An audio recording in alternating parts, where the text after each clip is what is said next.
Boa noite a todos. Espero que todos estejam bem. Mais uma vez na casa. É um prazer estar aqui de quarta-feira, a casa bem cheia. E vamos falar hoje sobre um capítulo que muitas pessoas não entendem, né? Como a gente pede e como a gente pode obter. É o capítulo 27 do Evangelho, pedi e obtereis. Qualidades da prece. Vejam, antes da gente começar a falar sobre o capítulo, não é à toa que este capítulo, ele antecede o capítulo das preces. Não é à toa, porque existe uma sequência dentro do Evangelho, e o capítulo Pedi e Obtereis, ele antecede o capítulo das preces espíritas. E as preces, elas são direcionadas para as mais variadas situações. Então, antes da gente entrar especificamente, antes que a pessoa entre especificamente no capítulo das preces, a espiritualidade nos prepara para que a gente possa entender como que a gente pode pedir e como que a gente pode receber. Qualidade da prece. Quando orardes, não vos assemelheis aos hipócritas, que se comprazem em orar em pé nas sinagogas e nas esquinas das ruas, para serem vistos pelos homens. Em verdade, eu vos digo, eles receberam a sua recompensa. Mas quando quiserdes orar, entrai em vosso quarto, e estando fechada a porta, orai ao vosso Pai em segredo, e o vosso Pai, que vê o que se passa em segredo, recompensar-vos-á. Não afeteis, orai muitos, em vossas preces, como fazem os gentios, que pensam ser pela multidão das palavras, que serão atendidos. Não vos torneis, pois, semelhantes a eles, porque vosso Pai sabe do que necessitais antes de pedirdes. Mateus disse isso para nós através do capítulo 6, versículos 5 a 8. Quando vos apresentardes para orar, se tiveres alguma coisa contra alguém, perdoai-lhe, a fim de que vosso Pai, que está no céu, possa também perdoar os vossos pecados. Se vós não perdoais, vosso Pai que está no céu não vos perdoará. Mateus capítulo 11, versículos 25 e 26. Ele contou também a parábola abaixo a alguns que confiavam em si mesmo como sendo justos e desprezando aos outros. A parábola se segue. 2 homens subiram ao templo a fim de orar. Um era fariseu e o outro era publicano. O fariseu, estando em pé, orava, assim consigo mesmo: Meu Deus, eu vos rendo graça, porque não sou como os outros homens, que são ladrões, injustos e adúlteros. Nem mesmo como esse publicano ao lado. Jejuo 2 vezes por semana e dou o dízimo que tudo o que possuo. O publicano, ao contrário, mantendo-se distante, não ousava sequer erguer os olhos aos céus, mas batia no peito dizendo: Meu Pai, tende piedade de mim, que sou um pecador. Eu vos declaro que este, ou seja, o publicano, retornou entre os seus justificado, e não outro, porque todo aquele que se eleva será humilhado, e todo aquele que se humilha será exaltado. Lucas disse isso para nós, através do capítulo 18, versículos 9 a 14. Vamos dar uma parada aqui, vamos dar um entendimento sobre a leitura. Em primeiro lugar, quando Jesus fala para nós sobre a oração, Ele trouxe para nós, Ele esclareceu para nós o poder que ela tinha. A oração sempre existiu, nos tempos de Jesus, depois de Jesus e principalmente hoje. E ela serve, ela tem o objetivo de nos ligar a Deus. Ela tem o objetivo de nos fazer conectar, de nos conectarmos a Deus. E por que ela tem o objetivo de nos conectar a Deus? Porque nós não estamos conectados a Deus 100% do dia. Os espíritos puros, os grandes missionários, assim como Jesus, eles já controlam os seus pensamentos em função do seu processo evolutivo. Eles conseguem, através da evolução adquirida, controlar o seu pensamento e não agir dentro da maldade, em não agir dentro da ilegalidade, somente agindo e emitindo pensamentos bons. E em sendo assim, eles estão 100% conectados com Deus em todo o tempo da sua existência. Ao contrário de nós, que ainda somos espíritos imperfeitos, nós não conseguimos estabelecer uma conexão contínua com Deus. Nós precisamos desses momentos de oração para que nós possamos nos reconectar com o nosso Pai, com o nosso Pai Criador. Essa que é a verdade. E na verdade assim que eu digo a essência do que Jesus trouxe para nós, eu sempre comento com as pessoas, seja em preleção, seja em aula, seja em conversa, todos os 28 capítulos do Evangelho, eles estão interligados e conectados entre si. Mas na minha opinião, o capítulo mandatário, o capítulo que determina todas as diretrizes dos demais capítulos, é o capítulo 6, do Cristo Consolador. Na minha opinião, é ele que determina todas as diretrizes dos demais capítulos. Por quê? Vou dar um exemplo. Esse capítulo, Pedi e Obtereis, ele está ligado diretamente ao capítulo do Cristo Consolador. Por quê? Porque quando Jesus fala que nós precisamos pedir para obter, é porque nós ainda não estamos conectados a Deus na mesma proporção que os espíritos de luz estão. E por que não estamos conectados? Ou por que estamos desconectados? Porque nós rompemos essa ligação com Deus. Nós interrompemos essa ligação, esta conexão com Deus. Na área de engenharia elétrica, existe uma frase que a gente guarda no primeiro dia da faculdade. Eletricidade, conduz ou não conduz? Esse é o primeiro passo, assim como em outras faculdades, tem sempre o professor sempre fala no primeiro dia que fica gravado na sua mente os 5, 6 anos que você vai ficar lá. Perfeito. Por que a eletricidade, o conceito é conduz ou não conduz? Porque ou ela está sendo conduzida pelo meio, condutor, ou não. Ou houve uma interrupção e não há mais a condução. Os elétrons não estão passando ali. Perfeito? Perfeito.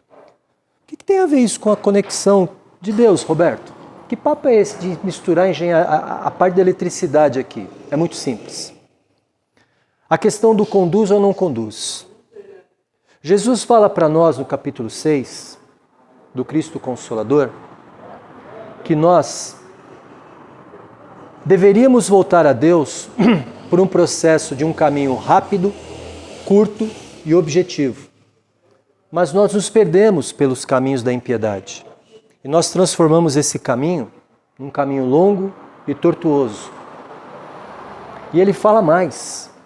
Ele fala assim: meu Pai não quer aniquilar a raça humana. Pelo contrário, Ele quer que através da relação entre mortos e vivos, vós vos socorrais.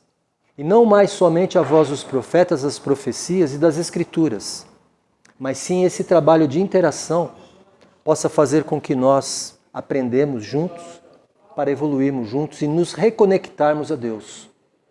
Então, quando ele fala que o nosso Pai Criador não quer aniquilar a raça humana, digamos assim, como nós nos desligamos de Deus, como nós nos desconectamos de Deus, em tese, se a gente olhar pelo raciocínio material do homem de hoje, quando uma empresa fabrica um determinado produto e o controle de qualidade detecta, através de ensaios e verificação, que aquele produto, existe uma característica dentro daquele produto que foge da característica primaz dele e que ele está lá fora das curvas de aceitação, a direção da empresa chega à definição que é melhor moer aquele lote, né? Jogar tudo fora, do que colocar aquilo e correr um risco de ter que fazer um retrabalho depois. Então, quando Jesus fala isso para nós, da reconexão, que Deus não quer aniquilar a raça humana, não seria mais fácil para Deus se Ele olhasse assim e falasse assim: aquele planetinha ali, aquele planetinha azul, único no universo, que tem lá seus 30 bilhões de caboclinhos lá, que não deram certo, que está todo mundo ali numa situação muito difícil, espiritualmente, né? Acho melhor, digamos assim, descartar tudo, que Deus cria espíritos, e eu vou recriar uma nova fornada, para ver se essa nova fornada saia melhor. Cabe esse raciocínio? Cabe. Mas não é o que Deus faria para nós. Nunca. Por mais que estejamos perdidos no caminho, por mais que estejamos no caminho torto, por mais que estejamos perdidos, Deus sempre estenderá a mão para nós, para todos nós, para cada um de nós. Seria mais simples, como diz lá na eletricidade, o circuito se rompeu. Ele vai lá, ele tem duas alternativas. Ou ele coloca um conector para restabelecer o circuito, ou ele troca o lance inteiro do cabo e está tudo certo. Trocar o lance inteiro do cabo significa dizer descartar todo mundo e fazer uma nova fornada. Mas não é isso que Deus quer. Deus vai usar em todos os momentos o artifício de reconectar através de um conectorzinho lá para aproveitar tudo que está pronto. E é isso que Deus faz conosco. Jesus veio até nós para nos esclarecer das verdades dele perante as verdades que Deus coloca para nós. E o pedir e obtereis, ele está ligado à nossa doutrina. Por que ele está ligado à nossa doutrina? Na verdade, ele está ligado a todas as doutrinas, todas. Mas especificamente a nossa doutrina existe, ela é embasada em algumas características, não digo especiais, mas um pouco diferentes das características que outras doutrinas têm. E por que isso? Muito simples. Se nós entendermos a vida pelo processo evolutivo, nós temos que nos preocupar com dois processos evolutivos na nossa vida, não com um só, com dois. Eu tenho que me preocupar, vou falar na primeira pessoa do singular, né? Eu tenho que me preocupar com o meu processo de evolução moral e o meu processo de evolução espiritual. Os dois processos eu preciso me preocupar. Me preocupar não no sentido de me escabelar, de descabelar, de ficar só vivenciando, não. Mas é eu concentrar forças, as minhas forças, as forças da minha inteligência, na construção desses dois processos, dentro do meu processo rotineiro da minha vida. Porque eu não vou viver só dentro de um centro espírita. Ou não vou viver somente dentro de uma casa evangélica. Ou somente dentro de uma casa católica. Porque o verdadeiro obreiro, o verdadeiro cristão, o verdadeiro discípulo, não é aquele que trabalha somente aqui. Porque o trabalho aqui é o trabalho realizado dentro da casa onde você tem um ambiente controlado. Mas o trabalho principal, ele está daquele portão para fora. Porque é do portão para fora que você vai lidar com as adversidades. Aqui, todos nós estamos no mesmo caminho, estamos buscando as mesmas coisas. É mais fácil trabalhar. E lá fora? Lá fora as adversidades nos alcançam. É lá fora que é o campo de trabalho. Então, quando a gente fala em evolução moral e evolução espiritual, é isso. A evolução moral, ela é construída, ela é conseguida através da absorção dos ensinamentos de Jesus, que vão trazer as mudanças necessárias para a minha parte moral, consequentemente a minha reforma íntima. Então, os ensinamentos de Jesus, eles constroem a minha evolução moral. Somente a minha evolução moral. Agora, a minha evolução espiritual, ela é construída e conseguida através dos conhecimentos que eu começo a ter referente à doutrina que eu abraço. No nosso caso específico, por exemplo, eu conseguiria fazer esse trabalho, essa atividade que a gente está falando aqui agora, numa casa evangélica, numa casa católica, guardadas as devidas proporções de diferença de conhecimento que eu teria, que o padre teria em relação a mim, que o pastor teria em relação a mim. Mas conseguiria. Porque nós estamos falando do coração. A preleção é o ambiente onde a gente toca o coração das pessoas.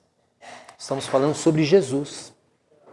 Agora, quando a gente vai para a parte da evolução espiritual, que é o lado doutrinário, aí já não mais. Porque cada doutrina tem a sua verdade, tem a sua especificidade. A nossa, ela é calcada numa série de situações pelos quais não é que nós somos diferenciados das demais pessoas, mas é que acreditamos em determinadas coisas que, digamos assim, não fazem parte da fé, da crença que outras doutrinas têm. O pedir e obtereis, ele está ligado a um desses pilares de sustentação da nossa doutrina, que é a minha necessidade atendida de acordo com o meu merecimento. Mereço? Recebo. Não mereço? Não é que não vou receber. Vou receber em outro momento. É assim que funciona. Que a minha liberdade, ela é plena, mas que eu tenho que desenvolver o senso da responsabilidade quando eu me relaciono com os meus próximos. E tantas outras situações que a doutrina espírita nos coloca como referência para que nós possamos entender como é construir a nossa evolução espiritual. E o grande desafio que nós temos como cristãos espíritas, porque nós não somos cristãos espíritas? Somos. Ou estamos cristãos espíritas? Não estamos? Sim. Uns entendem que somos, outros entendem que estamos. Não importa. O grande desafio que nós temos é como que a gente vai olhar para esse mundo perfeito que Jesus aponta para nós, esse mundo perfeito que traz tantos conhecimentos teóricos. Como é que a gente vai trazer isso para nós, para o nosso mundo imperfeito que é prático? Esse é o grande desafio que nós temos. Como que a gente vai vencer esse desafio? Somente através da instrução. Somente através do conhecimento doutrinário e através dos ensinamentos de Jesus é que nós vamos conseguir entender o que é esse mundo perfeito que Jesus habita, que é teórico. Ele é teórico, não é? É teórico. O plano de Jesus para nós é teórico, porque ninguém de nós conseguiu ir até esse plano. Mas ele chegou até nós. Não chegou? Chegou. Ele fez o caminho contrário, ele fez o caminho inverso. E por que ele fez esse caminho inverso? Porque Jesus nos ama. Jesus entende que todos nós, não existe uma pessoa na face dessa terra que não conviva com problemas. Não existe. Todos nós temos os nossos problemas, todos nós temos os nossos percalços, todos nós temos as nossas dificuldades. Mas ele vem até cada um de nós para nos ajudar. Ele não nos abandona. Jesus coloca para nós uma certa responsabilidade? Sim, coloca. Com todos esses ensinamentos que ele nos coloca, muitas pessoas sentem o peso dessa responsabilidade. Mas eu sempre falo para as pessoas, eu costumo dizer que, da mesma forma que ele nos coloca a responsabilidade no ombro esquerdo, no ombro direito ele nos coloca a esperança, a fé, a vontade da gente se transformar numa pessoa melhor. E sendo assim, a gente tem a resignação para conseguir lutar contra todas as dificuldades. É assim que funciona. Sempre funcionou assim e sempre vai funcionar assim. Então, meus amigos, quando ele fala pedi e obtereis, ele está chamando a atenção para a gente em 2 pontos. Ele está chamando a atenção para a gente para que a gente não haja, não faça como o fariseu está fazendo. Quando a gente vai se conectar a Deus nas horas do dia que a gente coloca para se conectar a Ele, eu me conecto a Ele quando acordo, me conecto a Ele nas minhas refeições e me conecto a Ele na vibração das 22 horas e no final da noite quando estou dormindo, quando vou dormir. São as horas que geralmente eu me reconecto a Ele. Porque a gente tem os nossos afazeres. Mas tem um detalhe. Ele pede para nós que quando fizermos esta reconexão, ou esta conexão, como queiram, nós não façamos como os publicanos, como os fariseus. O que ele está falando aqui para não fazer como os fariseus? Ele está falando para que nós não façamos alarde das nossas orações. De manhã, quando acordamos, no cantinho ali na sala, oramos a Ele em gratidão por acordarmos aqui.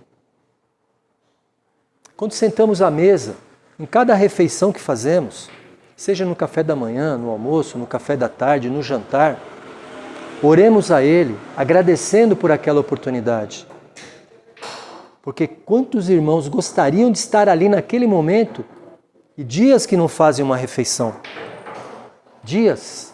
Quantas crianças queriam estar ali naquele momento e não têm uma refeição? Ou quando acordamos, quantos irmãos estão desesperados lá no umbral? A Cléo fez a brincadeira, eu também brinquei aqui que vou para lá diabético, né? Quantos irmãos que vão para lá e queriam muito ter a oportunidade de estar aqui. Sabem por quê? Porque somente indo para lá que vão perceber a essência da vida e gostariam de voltar para refazer o caminho. Quantas situações a gente gostaria de refazer na vida da gente? As pessoas pensam assim.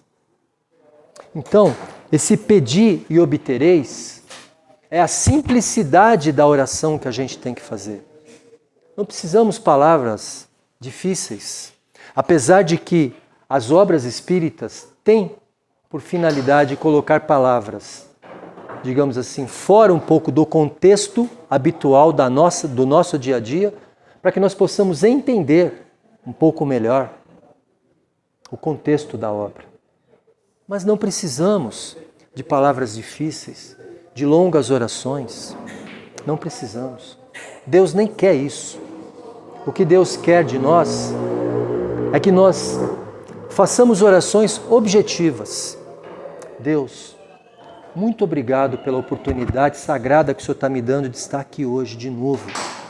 está vivo aqui, está com saúde.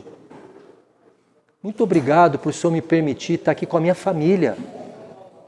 Quantos nesse momento clamam porque estão num leito de hospital sem saúde, perderam a saúde, não se perceberam disso e hoje clamam por saúde. Quantos perderam a família por questões de orgulho, por questões de invigilância?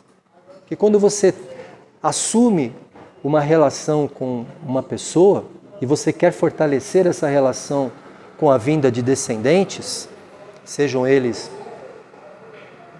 biológicos ou do coração, você está formando um grupo.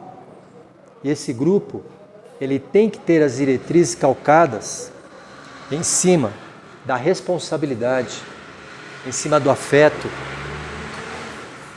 em cima do amor. Quantos perdem famílias por causa da invigilância? Senhor, obrigado pelo trabalho. Que quantos irmãos clamam por uma oportunidade de trabalho neste momento e não conseguem, batem as portas e as portas não se abrem. Senhor, obrigado pela refeição. Peço que os nutrientes dessa refeição possam trazer as benfeitorias necessárias ao meu corpo e ao meu espírito, porque o meu corpo é vaso do meu espírito. Então, quando a gente pede, a gente deve pedir de forma simples, de forma objetiva e do coração. A obtenção, ela vai vir, eu não tenho a menor dúvida. Pode não vir naquele momento, por alguma razão, mas ela vai vir. E ela virá, sabe por quê? Porque quando Jesus fala aqui do fariseu, por que Jesus sempre falava dos fariseus? Sabem por quê? Por uma simples razão. Se a gente voltar à época de Jesus, nós vamos falar dos fariseus, dos saduceus e dos escribas, que eram quem mais frequentemente dominavam as diretrizes do Sinédrio. Sinédrio era o órgão político religioso dos judeus na época. Ok. Os saduceus, eles detinham o poder, o comando administrativo e político. E os fariseus detinham o comando espiritual. Os fariseus detinham a prerrogativa de cuidar, digamos assim, da formação do caráter dos judeus, através das escolas rabínicas, dentre as quais do exemplo de duas apenas, Shammai e Eliel. Eliel, inclusive, que foi a escola onde Saulo de Tarso foi preparado por Gamaliel. Perfeito? Perfeito. Os fariseus eram chamados doutores da lei, os rabinos. Eram homens que tinham uma sabedoria fantástica sobre as Escrituras, sobre todas as profecias contidas no Antigo Testamento. E por assim ser, presume-se que eram pessoas que alinhavam o interior ao exterior. Porque qual é o objetivo que Jesus passa para nós? É alinharmos as nossas palavras, os nossos sentimentos, os nossos pensamentos e as nossas ações num único sentido. Porque às vezes pensamos de um jeito, sentimos de outro, falamos de outro e agimos de outro. Completamente diferente. Completamente diferente. Fazemos assim, ó. E o Evangelho de Jesus tem um único objetivo, de unificar tudo isso num único sentido, no sentido da verticalização para Deus. Perfeito? Então, Jesus, ele traz para nós as ferramentas necessárias, não naquele tempo, que naquele tempo não daria para fazer isso. Ele não veio com o objetivo de mexer nas estruturas daquele tempo. O objetivo dele foi plantar as sementes naquele tempo, para que no futuro nós pudéssemos, através do entendimento da nossa evolução, nós pudéssemos entender o que significava as suas palavras. Por isso que ele falava, eu sou o caminho, a verdade e a vida. Ninguém vai chegar ao Pai senão através das minhas palavras. Só que para chegarmos ao Pai através das suas palavras, não é naquele momento somente que nós vamos entender. Nós vamos entender a profundidade dessas palavras através das muitas oportunidades que nós vamos tendo, que Deus vai dando para nós. Perfeito? Então, o que nós precisamos entender é o alinhamento dessas diretrizes. É o alinhamento das palavras, dos pensamentos, dos sentimentos e das ações. Porque de nada vai adiantar falarmos se as nossas ações não forem alinhadas com as nossas palavras. De nada vai adiantar. Nada.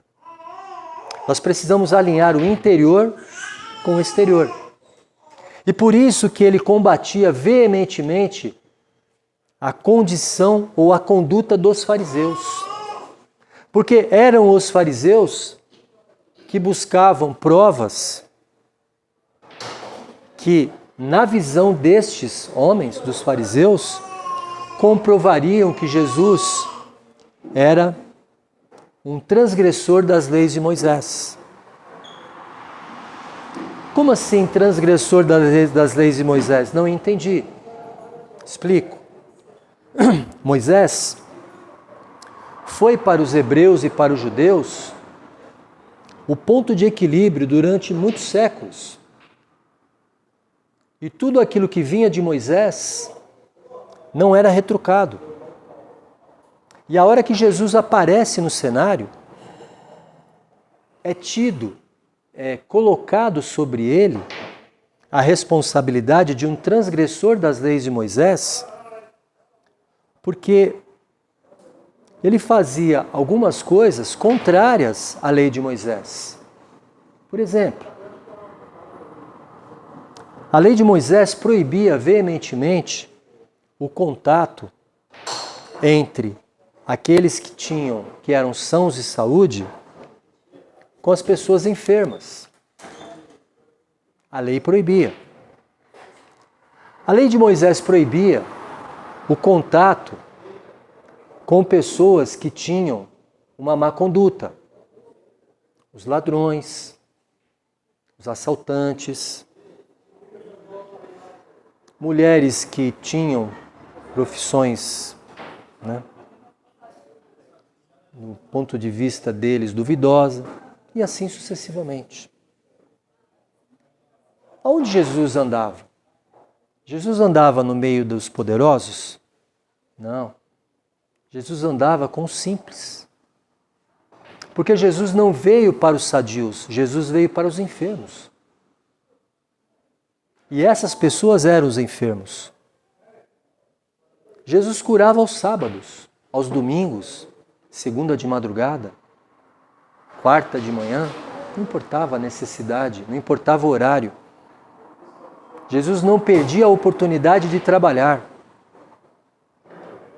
E essas atitudes foram, ao longo do caminho, interpretadas como a transgressão às leis de Moisés. E isso levou Jesus ao Gólgota. Isso levou Jesus ao sofrimento que ele passou. Só que Jesus, ele tinha um objetivo muito claro. Ele veio aqui para nos mostrar as dificuldades que estávamos passando e por que estávamos passando. Não é o porquê, é o pra quê. Quando Jesus vem, ele mostra por quê. Mas quando a doutrina espírita, ela se estabelece e ela é difundida, a gente substitui a expressão porquê pelo pra quê. Pra que estou sofrendo? Antigamente eu perguntava, por que estou sofrendo? Fica a esmo. Parece que eu estou falando ao vento. Por que eu estou sofrendo? Mas quando eu falo, pra que eu estou sofrendo?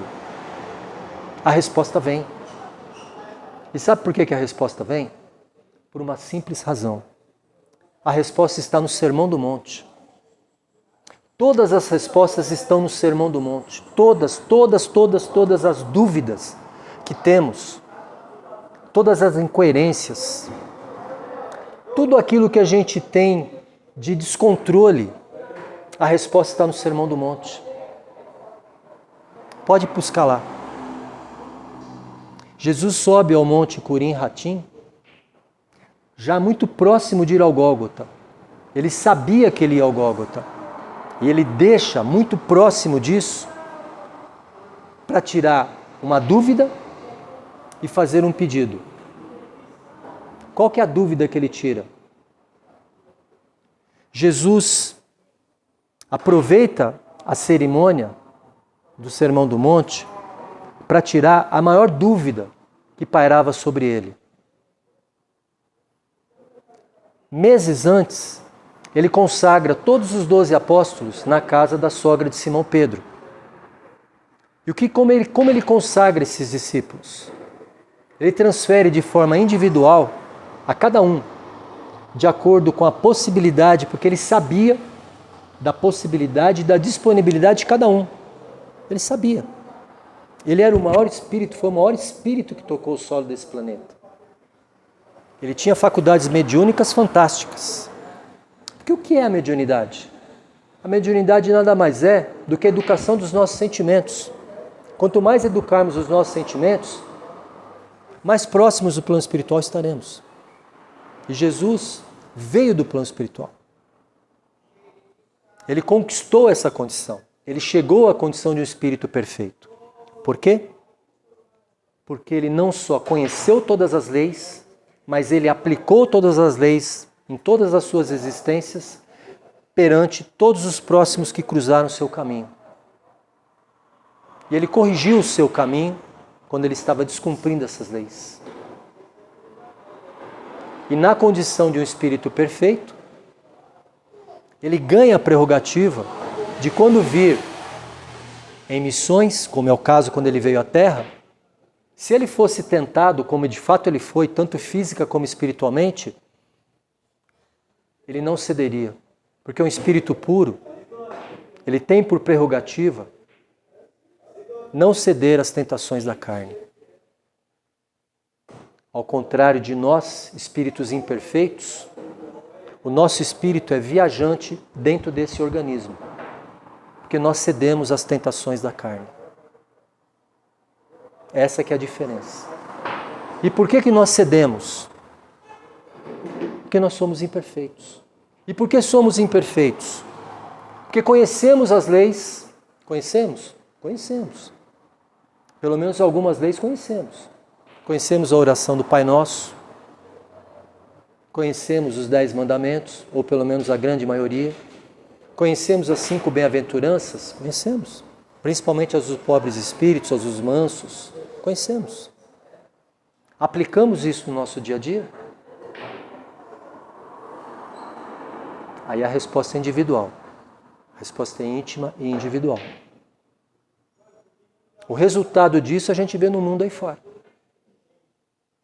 A gente consegue entender essa individualidade, essa intimidade, essa individualidade na forma coletiva lá fora. Então nós não estamos aplicando. É um demérito não aplicar? Não, não é um demérito. Mas estamos retardando a nossa evolução. Poxa, Roberto, não entendi, você está falando tanta coisa, e por que o Sermão do Monte? Simples. Quando ele consagra os 12 discípulos na casa da sogra de Simão Pedro, ele consagra cada um de acordo com a sua disponibilidade e a sua possibilidade. A uns, ele faculta a ferramenta da cura. A outros, ele faculta a ferramenta da psicografia. A outros, a ferramenta da desobsessão. A outros, a ferramenta do trabalho em grupo. Então ele dá a todos, ele transfere a todos, de forma individual, ferramentas adicionais para que eles pudessem sair e ajudar a população. Mas ele faz um pedido. Ele pede para que, assim como ele, que já estava no final da sua tarefa, ele sabia que ele estava no final da sua tarefa, eles não fixassem residência. Não poderia criar uma barraquinha lá dizendo assim, Mateus, evangelizador. Ou então, Simão Pedro, expulso demônios. Não, ele não podia fazer isso. Eles não podiam fazer isso. Eles teriam que circular a Judéia como Jesus fez. Jesus não parou um dia sequer de trabalhar circulando. Desde os 30 anos, quando ele começa o seu trabalho, quando João Batista o oferece ao mundo, até os 33 anos, quando ele vai ao Gólgota. Então era para que esses 12 apóstolos fizessem isso, inclusive Judas, fizessem isso. Eles teriam que ir da Cesareia, Itureia, Pérea, Cafarnaum, eles teriam que ir a todos os cantos da Judéia para ajudar, para perceber onde estava a necessidade de trabalho, estender a mão e ajudar. Mas a principal, vamos dizer, condição estava atrás desse pedido que Jesus fez a eles.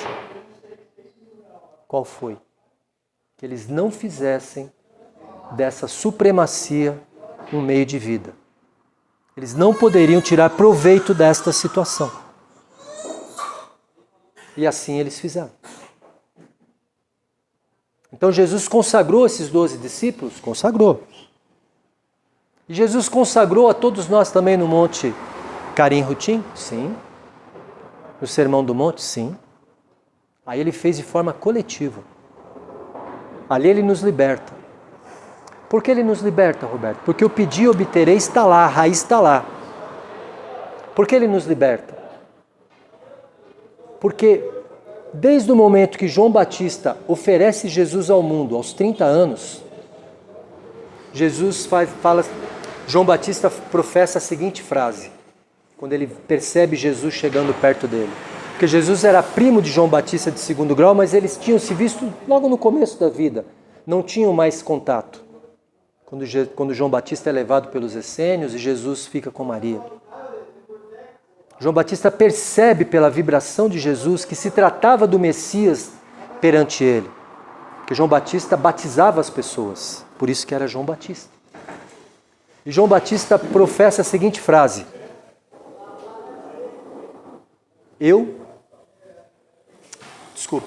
João Batista professa a seguinte situação. Jesus chega até ele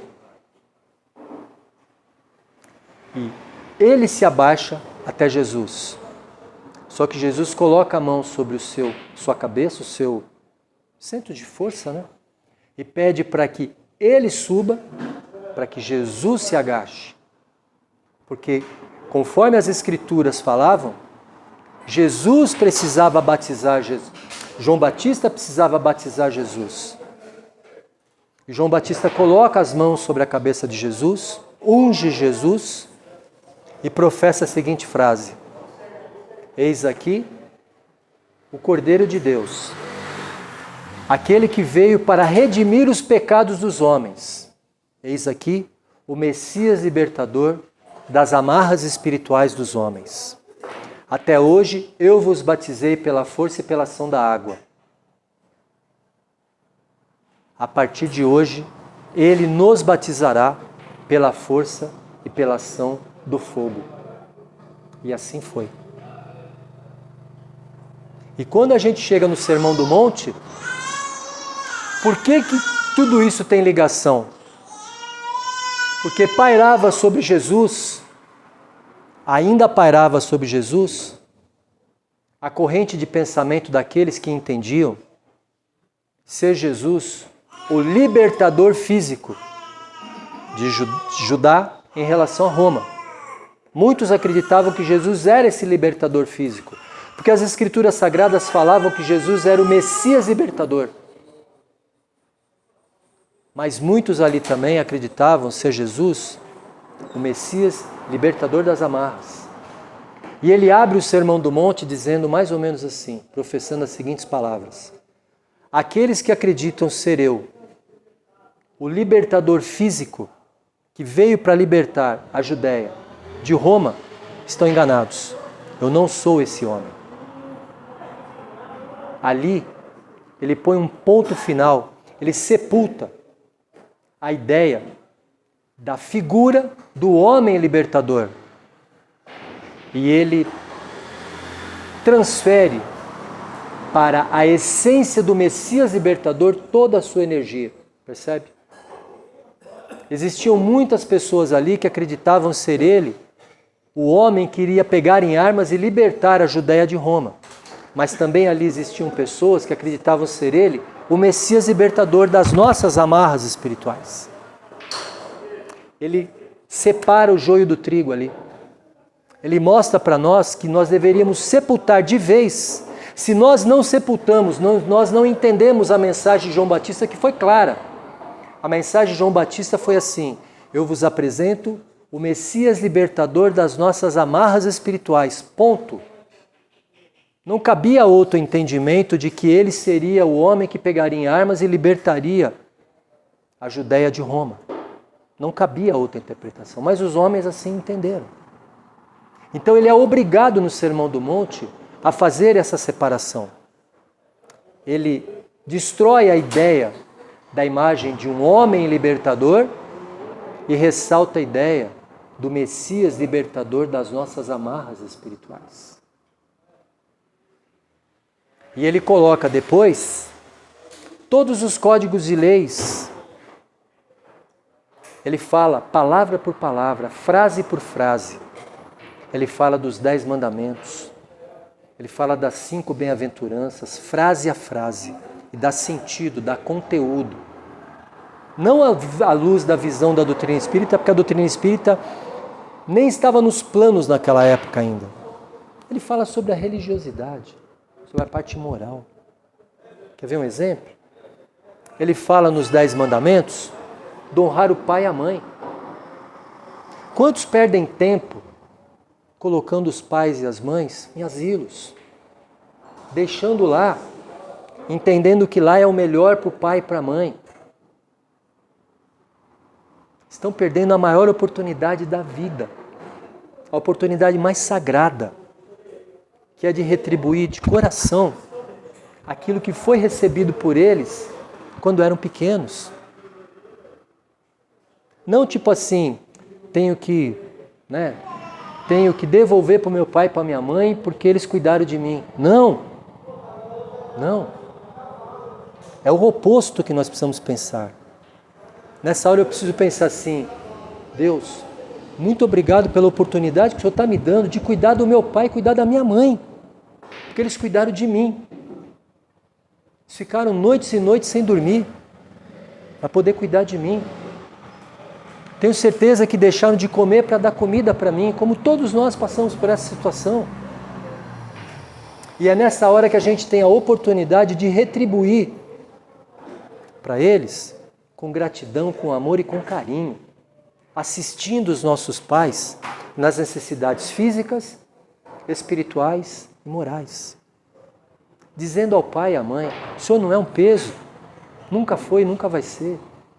Eu estou aqui com o senhor, com a senhora, até o último dia da sua vida, porque eu amo a senhora, eu amo o senhor. Eu agradeço porque eu estou aqui pela senhora e pelo senhor. Abraçar e aconchegar o pai e a mãe. Ele falou isso para nós no Sermão do Monte, como que se estava prevendo já uma situação que aconteceria muito hoje. Ele fala com relação às bem-aventuranças, ele fala dos puros de coração. Ele esclarece que ele não quer as crianças somente perto dele, mas ele quer principalmente aqueles que se assemelham às crianças próximas a ele. Que nós precisamos fazer todo o ciclo de retorno, que a criança, ela não sente ódio, ela não sente raiva, ela não sente inveja, ela não sente egoísmo, ela perdoa na hora que você faz algum ato que ela entenda que seja uma agressão. É esse sentimento que Jesus quer que nós tenhamos, os puros de coração. Então ele vem falando de todas as bem-aventuranças. E quando ele chega na oração do Pai Nosso, ele fala de todos os parágrafos do Pai Nosso, todos. E ele nos adverte com 3 pedidos no Pai Nosso. Ele pede para que nós glorifiquemos a Deus como nosso Pai Criador. O segundo pedido que ele faz para nós é que nós trabalhemos na expansão desse reino de Deus aqui na terra. E o terceiro pedido que ele faz é que nós temos que entender que a vontade de Deus foi, é e sempre será soberana sobre a nossa vontade. Esses 3 pedidos ele faz para nós. E é em cima desses 3 pedidos que nós entendemos a vida. A vontade de Deus é soberana sobre a minha. Eu tenho que trabalhar pela expansão do reino de Deus e pela exemplificação do reino de Deus. Eu não trabalho pela apresentação do reino de Deus. Quer ver? Como é seu nome? Desculpa. Flávia. Eu não trabalho pela exemplificação do reino de Deus assim, oi Flávia, boa noite, tudo bom? Ó, tá aqui, ó, o Evangelho, o reino de Deus está aqui. Não! O reino de Deus que eu preciso mostrar para Flávia é através das minhas atitudes, das minhas palavras e das minhas atitudes. Ela vai ver que o meu interior está alinhado ao meu exterior. É isso que é a apresentação e a expansão do reino de Deus. E que eu tenho que glorificar a Deus todos os dias da minha vida. Porque foi Ele que me deu a vida. É Ele que vai retirar a minha vida no momento que Ele entender ser necessário. Percebe como tudo está interligado? Percebe como a obra dele se sintetiza no Sermão do Monte? Por que se sintetiza no Sermão do Monte? Porque tanto o Evangelho, como a oração do Pai Nosso, como os 10 mandamentos, como as 5 bem-aventuranças, Jesus falou para nós que todas essas obras foram, quando fomos criados em essência espiritual, foram colocadas na nossa essência. Nós já conhecemos tudo isso. É que nós nos distanciamos disso, da essência desses ensinamentos. E quando nos distanciamos da essência desses ensinamentos, o que acontece? Tombamos. Tombamos e sofremos.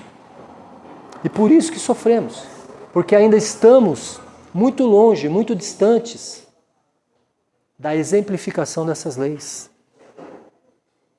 Por isso que ele veio. Ele veio para nos mostrar que nós temos isso gravado dentro do nosso subconsciente e ele veio para nos advertir que muitas outras coisas viriam posteriormente, como de fato vieram. Então, meus amigos, o pedir e obtereis, ele está ligado à nossa vontade de servir a Jesus, à nossa vontade de querer se transformar. Nós não iremos nos transformar de uma hora para a noite. Não iremos fazer boas ações da noite por dia ou simplesmente por sairmos daqui. É de grão em grão que nós estaremos modificando a nossa conduta. E é assim que tem que ser. É aquela escada.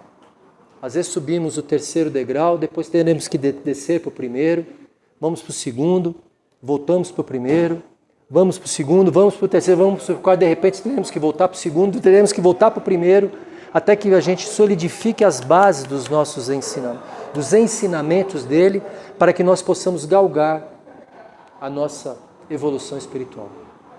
É mais ou menos ali. A gente pode colocar a evolução espiritual, a nossa evolução moral, a nossa evolução espiritual naquela escada. A evolução espiritual é cada degrau daquele.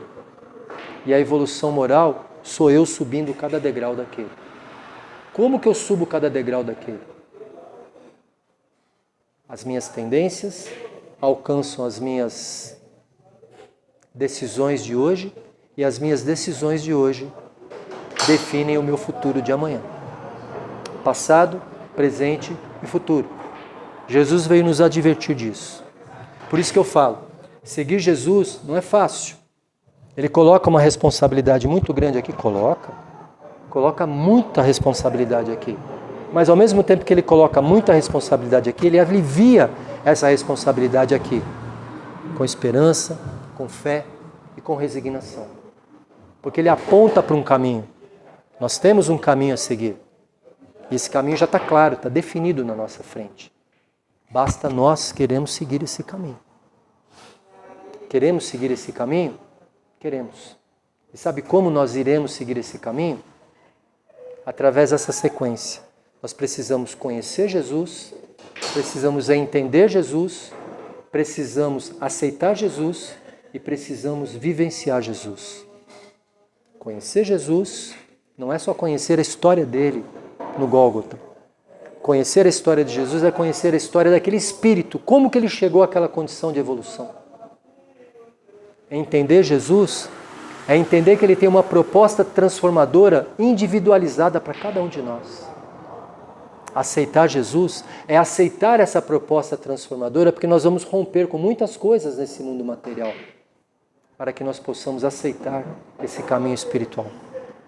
E vivenciar Jesus é seguirmos a trajetória dele. Lembremos que o Evangelho de Jesus, ele tem um único objetivo, que é de alinhar os nossos pensamentos, os nossos sentimentos e as nossas ações, num único sentido, no sentido da verticalidade para Deus. E se a gente parar para pensar, para finalizar, se a gente parar para pensar, temos um exemplo muito claro dentro do nosso planeta de uma das pessoas que vivenciou o homem velho e o homem novo, que é o que Jesus pede para nós. Abandonarmos o homem velho e assumirmos o homem novo. Quem é esse exemplo? Paulo de Tarso. Paulo de Tarso é esse exemplo. Porque Paulo de Tarso, ele não somente se modificou de um homem velho para um homem novo, mas ele exemplificou essa mudança para nós. Sabe como que ele modificou, como que ele exemplificou essa mudança para nós? Através da utilização dos nossos sentidos. Peguemos os nossos sentidos. Visão, audição, olfato, fala, paladar, né? E o tato. Vamos estabelecer a conduta de Saulo de Tarso, a conduta de Paulo de Tarso, como que eles se comportaram perante os 5 sentidos? E a gente se estabelece nesse meio. A gente vai se identificar em qual deles nós estamos ainda. Saulo de Tarso usou sua visão para identificar os opositores de Moisés. Saulo de Tarso usou o seu ouvido para ouvir aonde estavam aquelas pessoas que estavam escondidas na visão dele, que estavam falando mal de Moisés. Como Saulo de Tarso usou o seu olfato? Ele sentiu o aroma do ódio, da arrogância, da raiva. Como que Saulo de Tarso usou sua boca? Saulo de Tarso usou sua boca para condenar os opositores de Moisés. E o que fez Saulo de Tarso com suas mãos? Saulo de Tarso usou suas mãos para destruir e não para construir. Ele usou suas mãos para matar. Saulo de Tarso matou Estevão, não matou? Matou. Ele só não matou com as pedras, mas ele matou pelo pensamento. Não matou? Porque ele deu a ordem para apedrejar Estevão. Então as mãos dele estão tão manchadas quanto as mãos daqueles que jogaram pedra e mataram Estevão. Talvez até mais. Talvez até mais. Vamos para o lado de cá agora? Vamos para Paulo? O que Paulo fez com seus olhos? Paulo usou seus olhos para enxergar a oportunidade de unir as adversidades. O que Paulo de Tarso fez com seus ouvidos? Paulo de Tarso ouviu os corações aflitos e agiu em cima disso. O que Saulo de Tarso fez com seu olfato? Saulo sentiu o aroma do amor, do perdão e da caridade. O que Saulo de Tarso fez com a sua boca? Paulo de Tarso fez com a sua boca. Paulo de Tarso usou suas cordas vocais da sua boca para pegar o Evangelho de Jesus durante suas 4 viagens missionárias. Não foi isso que ele fez? Foi isso. E o que fez Paulo de Tarso com suas mãos? Que outrora tinha matado. Ele usou suas mãos para escrever 16 das 21 epístolas do Novo Testamento. Olha a mudança de comportamento perante os 5 sentidos. Que nós ainda entendemos que os 5 sentidos servem apenas para a nossa sobrevivência. E não servem para a nossa sobrevivência.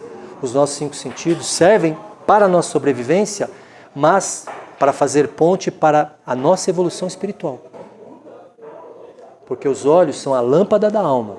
Nós enxergamos o mundo de acordo com as cores que o nosso coração existe. E os olhos refletem essas cores. E a nossa boca só coloca no mundo aquilo que existe dentro do nosso coração. Se temos amor dentro do nosso coração, falamos palavras bonitas. Se não, não. O homem velho, o homem novo. Tendência, escolhas, destino. A escolha é nossa. Pedi e obtereis é a fé. A fé que vai fazer com que a gente obtenha. É a fé que vai nos movimentar. É a fé na palavra transformadora de Jesus e a fé em qual caminho estamos trilhando. É a evolução moral e a evolução espiritual. Sempre. Tá bom, meus amigos? Ficamos por aqui. Eu desejo a todos uma ótima e uma abençoada semana.